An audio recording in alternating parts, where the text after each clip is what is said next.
आमर कामाख्यानगर पुलिस को आमर एसडीपीओ कामाख्यानगर नेतृत्व में आज सका 5:35 समय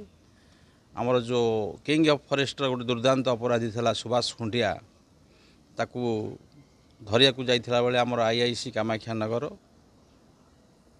उपरकू सी दुर्बृत्त गुली चलता इन रिटालिएशन टू दी फायरिंग आमर मना कराइला पुलिस तरफ तो भाई सरेंडर करे बोली कि सी सरेंडर न करिया सहित बमिंग करथला एवं फायरिंग करथला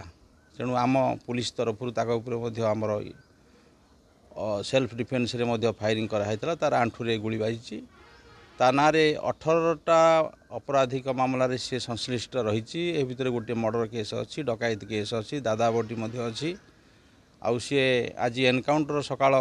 पर आमर एसडी हॉस्पिटल कामाख्यानगर को तार आसाला से डिस्ट्रिक्ट हेडक्वार्टर हॉस्पिटल को रेफर कराई एवं आमर केस बर्तमान इन्वेस्टिगेशन चलती किंतु कौन रहिबो सर कामाख्यानगर जेहेतु गोटे अपराधिक पेंटस्थली पलटि जाइए किसी दिन है केमती कौन आगू नजर यहाँ हूँ आमर गोटे ड्राइव चलती क्लीन कामाख्यानगर ड्राइव रे आमर जेतिक अपराधी अच्छा सब ये किंग ऑफ फॉरेस्ट आपण जरिया आम से सतर्क कर देउछु से मुख्य स्रोत को आसतु नचेत